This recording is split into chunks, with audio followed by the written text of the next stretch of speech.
Dudes and dudettes of YouTube land, it's Frank with What's the Point EDC. We're out here on the Thump Stump. We're talking about the Kabar USMC. It's that kind of day today. You guys see it in all of its glory. Some of you who know that this is my favorite knife in the collection. It's not my most expensive, it's not my biggest, it's not my best materials, but it is my favorite knife. Hands down the most sentimental knife, period. Okay, so what we got here is an awesome leather sheath. The sheath isn't made in America, the sheath is made in Mexico, which is absolutely no big deal to me at all. The quality is there, the leather's real, the stamping is done right, it's stitched up good, the straps are good. It's just quality. This is what you look for when you look for a leather sheath right here, good quality. I love it. The smell of this sheath is so good. The button works good, as you guys can see. It's just a well-made sheath. Onto the knife here, which is just, to me, it's an epic knife. You know, when I think of America, the U.S.M.C. pops in my mind. When I think of an American-made knife, the U.S.M.C. pops in mind. You know, Kabar is one of them companies that they've been around for so long and they've done so much that it's almost ridiculous to question their quality, because we know how good Kabars are.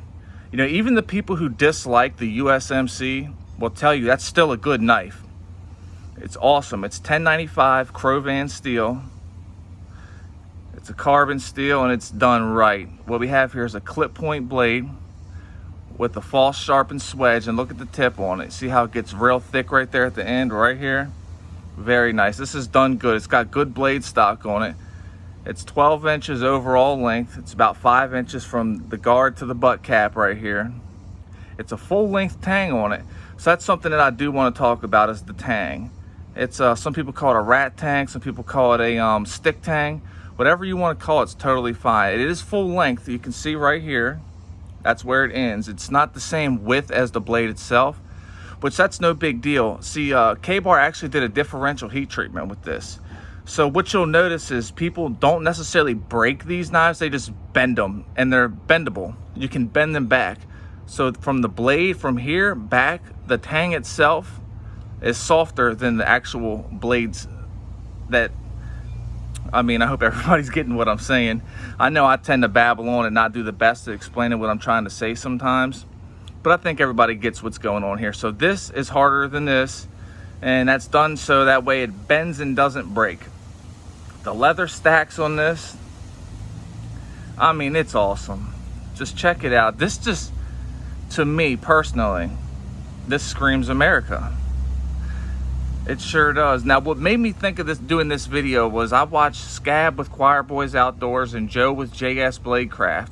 I watched their live with John Stint from the CEO of Kabar Knives. I watched their live, and what I learned was awesome. So I suggest you go check that live out, because you're going to learn a lot about Kabar Knives.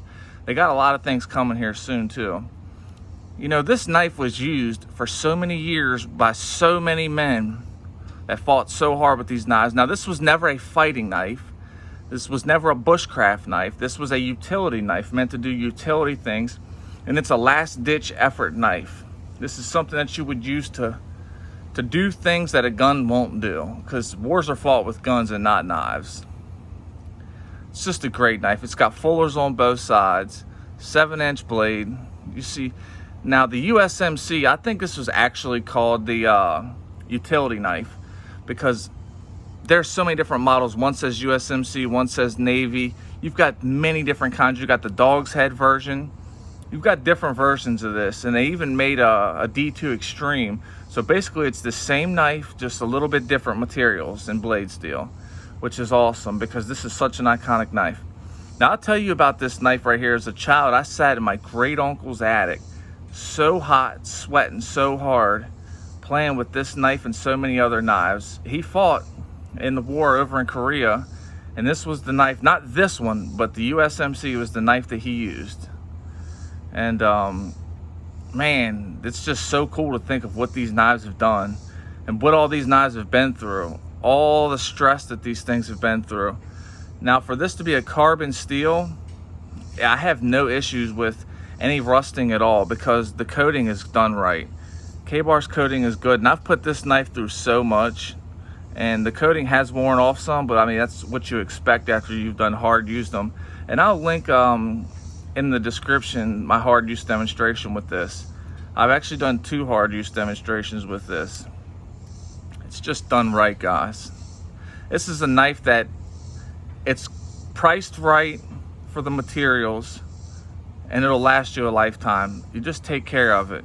You don't do dumb things with it, you do knife things with it, and this knife will last you an entire lifetime. You will be able to hand this down to your family, friends, whoever you choose to hand it down to. It's got a cool grind on it too. Look at that grind right here. That's awesome, right? Yeah, it's hot out here today, and I figured what better time, what better day to come out here and show this knife off. It's awesome. This knife is America in the form of a knife. Is it the best knife in the world? No. But what is the best knife in the world? Maybe that's a video I'll do one day. What is the best knife? More on that discussion later on. Yes, this is just an awesome knife, guys. This is just a knife talk right here, essentially. Because I'm not doing anything with the knife.